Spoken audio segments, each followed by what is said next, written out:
Hello বন্ধুরা, আপনারা ভালো আছেন? আজকে আমি চলে এসেছি নতুন একটা রেসিপি নিয়ে। আজকে বানাবো নতুন এক ধরনের পিঠা।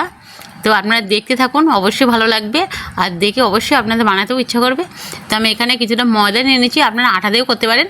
কিছুটা ময়দা দিয়ে দিয়েছি, লবণ দিয়েছি আর চিনি দিয়েছি 1 চামচ। আর এবার জল দিয়ে মেখে নিচ্ছি। মাখা হয়ে গেছে, একটু তেল লাগিয়ে এবার 10 মিনিটের জন্য ঢেকে রাখবো। ওটা যখন ঢাকা থাকবে তত সময় এদিকে নারকেল কোড়ানো নিয়েছি আমি, সেখানে একটু হালকা একটু লবণ দিয়ে দিলাম। আর এবারে আমি কয় চামচ চিনি দিয়ে দিচ্ছি, দেখতেই পাচ্ছেন আপনারা।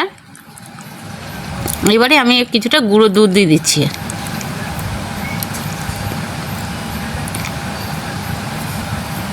এবার দেখুন সুন্দরভাবে আমার মেশানো হয়ে গেছে। এটা এইভাবে পুরটা আজকে ব্যবহার করবো।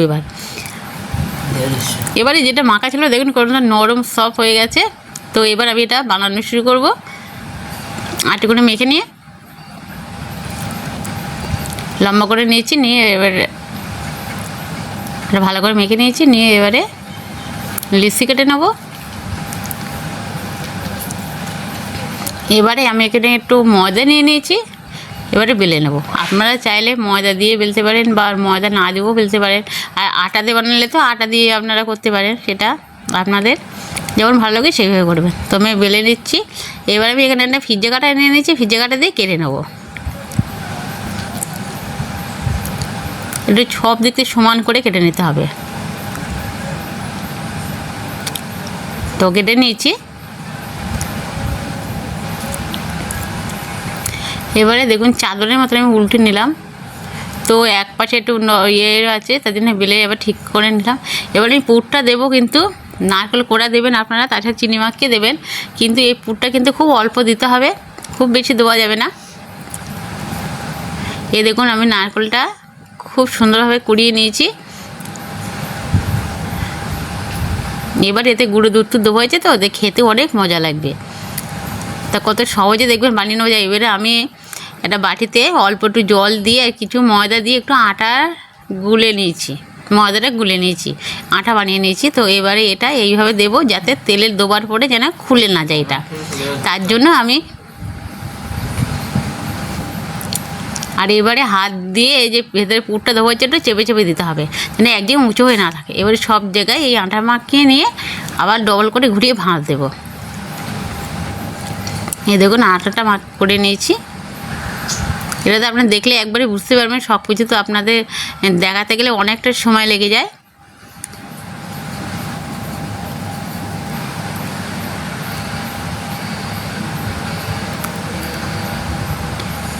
এবার এটাকে বানাবো। 2 পাশে একটু বেশি হয়ে থাকলে সেটা 2 সাইড কিন্তু একটু কেটে দিতে হবে, কেটে দিয়ে নিয়ে বানিয়ে নিতে হবে। 2 সাইড কেটে সমান করে নিয়েছি। এবার আপনার চাইলে ওর উপরে একটু বেলন দিয়ে একটু বেলেও নিতে পারেন। এবারে ওটা রোল করতে হবে, তার আগে একটু আবার আটা দিয়ে বানানোর আটাটা লাগিয়ে নিতে হবে 2 মাথা দিয়ে, যেন ওটা খুলে না যায়। ওই পাশ দিয়েও দেখুন কত সহজে করা। এইবারে ওখানে একটু আটাও লাগিয়ে দিতে পারেন আপনারা, যে ওর দুটো যেন খুলে না যায়, তার জন্য একটু আটা লাগিয়ে দিতে পারেন। দেখুন ওই দুটো থাকবে, আর ওই পাশ দিয়ে হাত দিয়ে চেপে দিতে হবে। দেখুন কতটা ভালো লাগছে দেখতে। এটা একটা নতুন ধরনের একটা আনকমন পিঠা। তো আপনারা চাইলে অবশ্যই করতে পারেন এটা, আর অনেক সহজে হয়ে যায়। এটা কোনো খাটনি নেই। আপনারা চাইলে এটা ভাপ দিয়েও নিতে পারেন, আবার চাইলে ভেজেও নিতে পারেন, যেমন খুশি তেমন করে নিতে পারেন। তো আমি আলু একটা বানিয়ে আপনাদেরকে দেখিয়ে দিচ্ছি। আবার একইভাবে কেটে নিচ্ছি, একইভাবে আটাটা লাগিয়ে নিচ্ছি, নিয়ে ফার্স্ট একটু আপনাদেরকে দেখিয়ে দিচ্ছি। এই দেখুন 2 সাইড কেটে নিয়েছি। আমি একটু ওপর দিয়ে বেলে নিচ্ছি, বেলে নেওয়ার কারণে বেশ একটু চ্যাপটা বেশ সুন্দর হয়ে যাবে। আমি আবার আটাটা লাগিয়ে নিচ্ছি, আমি সাইডে লাগিয়ে নিলাম।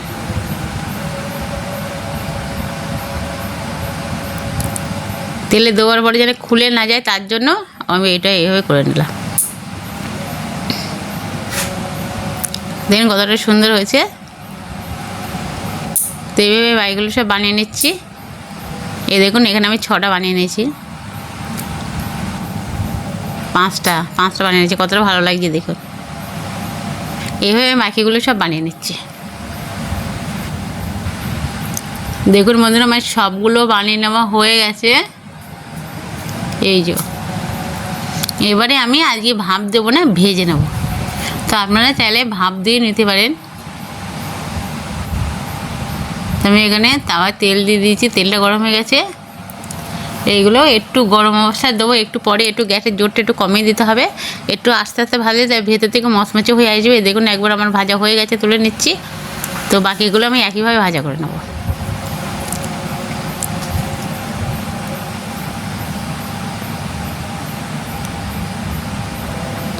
কত সহজে দেখুন, কত অল্প সময়ের মধ্যে কত সুন্দর ঝামেলা ছাড়াই কিন্তু একটা আনকমন একটা পিঠে বানিয়ে নেবো গেলে এত সুন্দর নতুন একটা রেসিপি।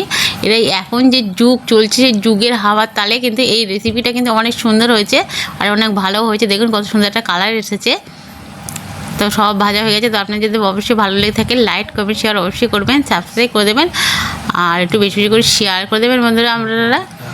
আর এতক্ষণ আপনাদের সাথে ছিলাম আমি সাথী। তো আমি একটা ভেঙে আপনাদেরকে দেখাবো, কিন্তু অনেক গরম বন্ধুরা, তারপরেও এই দেখুন ভেতরে কিন্তু পুর ভর্তি সব জায়গায় আছে। আর এটা পিঠে ওই দেখুন সব জায়গায় কিন্তু আছে পুরটা।